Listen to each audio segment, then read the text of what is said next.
નમસ્કાર, કેમ છો? હું છું સિતાબ કાદરી. આપ જોઈ રહ્યા છો અત્યારે voice of India news channel.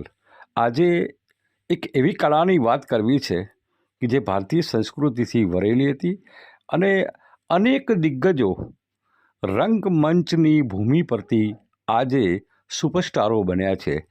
રંગમંચની ભૂમિ જે સાહિત્યથી જોડાયેલી છે, કળાથી જોડાયેલી છે અને અનેક કલાકારો પૃથ્વી થિયેટરથી લઈ ઈરાની સાહેબથી લઈ અને ઘણા એવા દિગ્ગજ કલાકારો જે હતા જે આજે પણ રંગમંચની ભૂમિને પૂજન કરે છે અને એને પગે લાગીને સ્ટેજ પરફોર્મ કરે છે. અને આજે પછી એ અમિતાભ હોય, અનુપમ ખેર હોય, કુલભૂષણ ખરબંદા હોય, નાના પાટેકર હોય કે અન્ય દિગ્ગજ કલાકારો હોય, તે તમામે તમામ કલાકારો રંગમંચના આ જ રંગભૂમિમાંથી જ આટલા મોટા સ્ટાર બન્યા છે.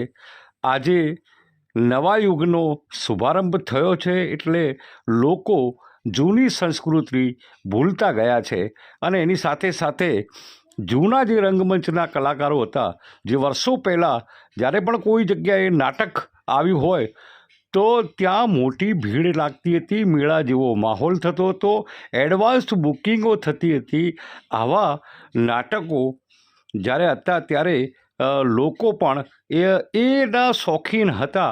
ધીરે ધીરે ધીરે સંસ્કૃતિ ભૂલાતી ગઈ, નવી પેઢીનું આગમન થયું, વેસ્ટર્ન કલ્ચરમાં આપણે જોડાતા ગયા અને આજે પરિસ્થિતિ એવી થઈ છે કે જે રંગમંચની ભૂમિના જે કલાકારો છે આજે મરવાના વાંકે આ કળાને અત્યારે જીવંત રાખી રહ્યા છે.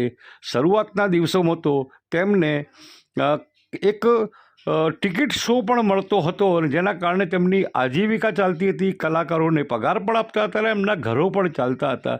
જ્યારે આજે પરિસ્થિતિ એવી થઈ છે કે ધીરે ધીરે લોકો નવી ફિલ્મો અને એકદમ આધુનિક સાધનો અને 70 mm પડદા પર જોવાના આશિકો અત્યારે નાટકને ભૂલતા ગયા છે.